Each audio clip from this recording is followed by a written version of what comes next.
So this is just a bench update. So working on two projects for two group builds.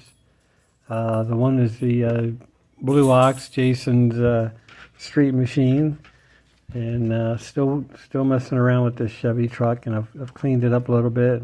Got this back part mounted in to get that going, and I put the base part of the engine together. I believe it's this one. This is an extra one that I had because I'm still messing around with engine ideas.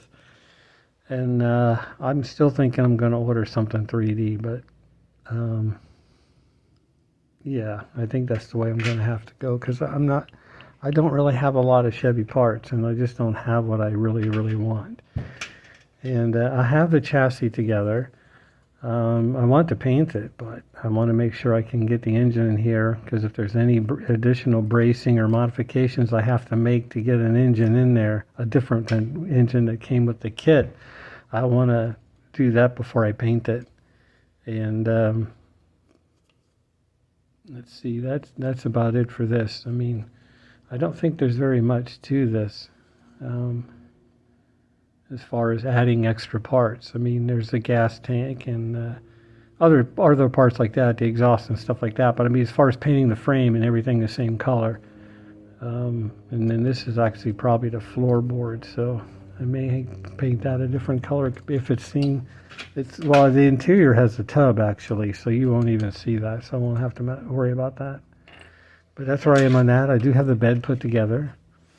The instructions are very ambiguous on on this, so I'm not even 100% sure it's right.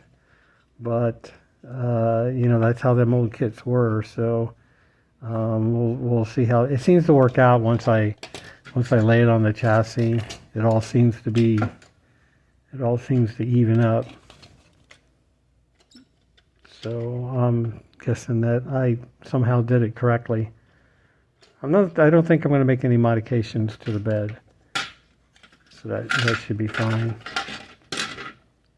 Put that tool over there out of the way.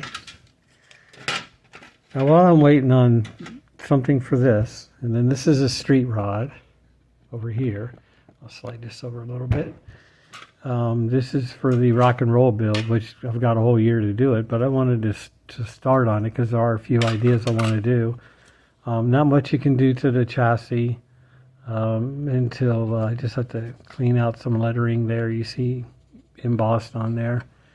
I think there's a cross brace or something like that, but all this has to be done in layers. You have to do this, then the exhaust, then the cross base, or then the engine and all that. I plan on using the engine that's in it. I don't think it's a 327. I think it's a modern engine, but I can make it look like a 327, and that's going to be close enough. And by using this block, I won't have any fitment issues. It'll fit right in there to this block and transmission. So I'm letting that dry. And then this is just the heads and the starter, water pump, things like that. Once that's dry, I might add those two parts to it, and maybe the heads. This is just, this was actually for the truck. I'm still deciding, but I don't think that blower is big enough. It looks awful small, so I don't think I'm going to end up using that as well. The wheels are still possible on the truck. This is the firewall for the 32, and I want to smooth that out, so I'm going to be sanding all that off.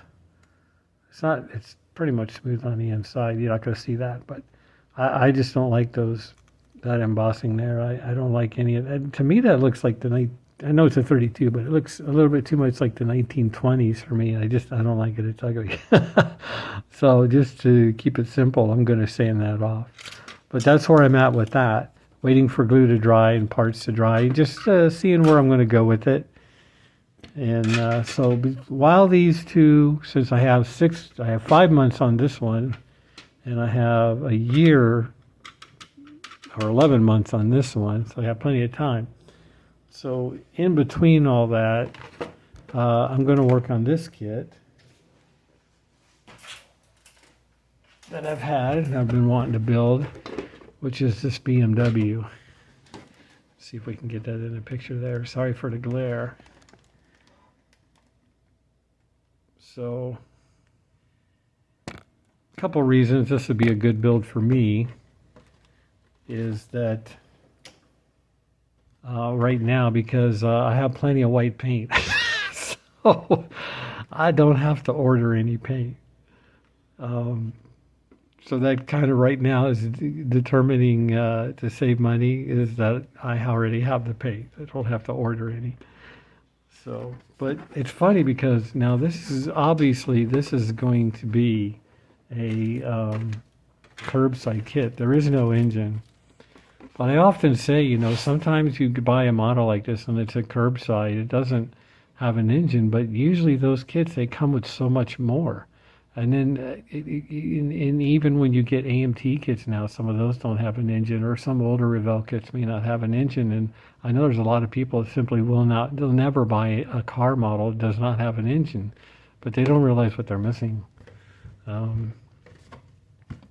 Because you might not get that, but you do get, of course, a great side, some great decals.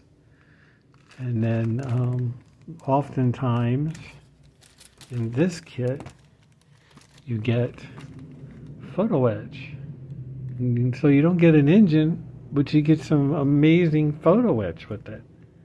I mean, right in the box. And I think this one too has, I think that's a window mask. And you know, when you're building a newer car, let's say it's from AMT. Let's say, what's the newest car that came out with the Dodge Charger? It's like a 2021. Now, I don't know if that has window masks, or maybe the windows are already have the black on them. I know some model companies are experimenting with putting that on there. Well, what would you rather have, an engine or a window mask? I mean, there's this, you know, or photo etch. I mean, you know, sometimes you get more, even though it doesn't have an engine. So, I don't mind that. You never know what kind of goodies you're going to get. So, here's the body. I like this car. It's really, it looks like it's going fast even when it's sitting still, right? Pretty cool. Short and stubby, long nose, big wheel wells. And then in this case, a one-piece body. And I haven't taken all the parts out yet, but I'm not even sure what I'm looking at for the most part. Let me move these out of the way, just so we can see a little better, because I'm sorry, it's white, so we got white on white. I wasn't really planning on making a video, but I figured, well, as long as I'm here and I'm working on these. So, you know, this is one of them kits where that's the wing, but I mean, you know, there's mirrors on it, and you know, it's whenever it comes to a foreign car, and especially a race car, I'm not sure what you're getting. Those are pretty cool. Look at those vents. Look at the way those things are open. Of course, this model is absolutely crisp and clear. There's zero flash on this puppy. So we got some honking wide tires there.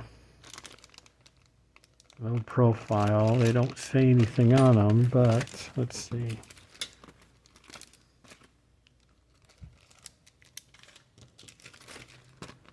I don't see any tire decals on this sheet, so maybe it doesn't need them.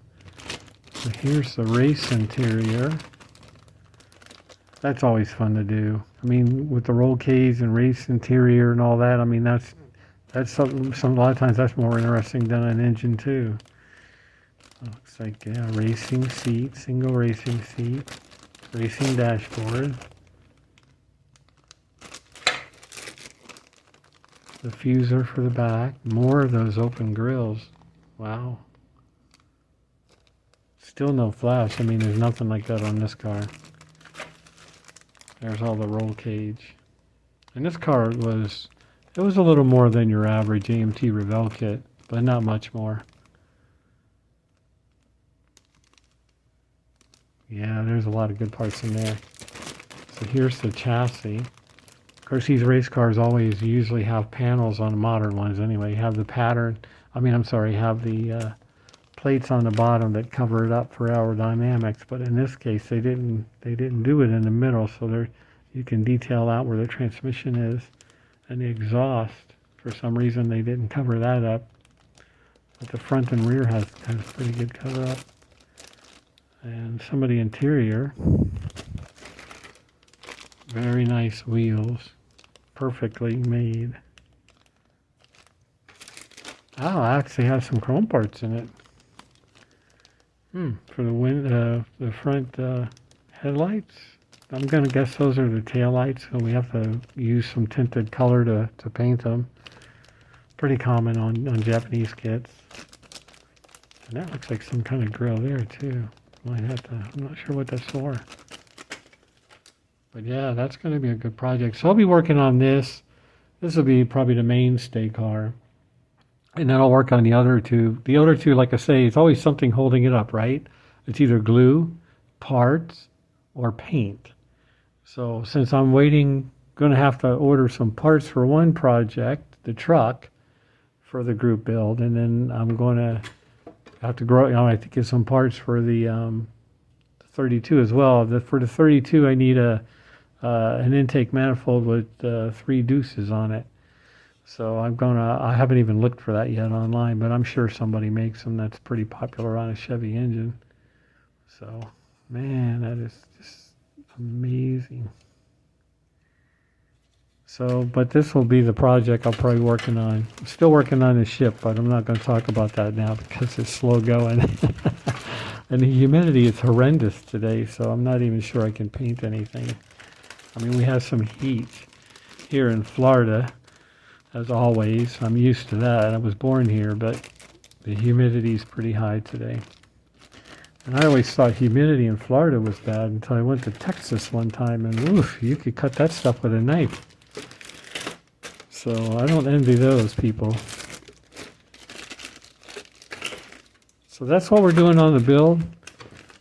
And on the bench, I should say, we got 3 projects, one to start and 2 that have just been started.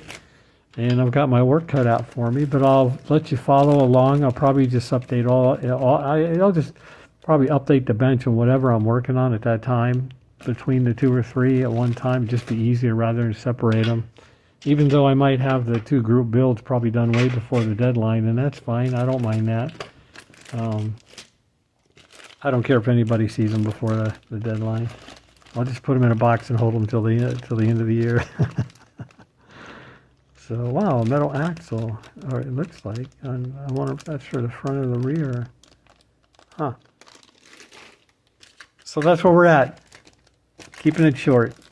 See you in the next video. Thanks.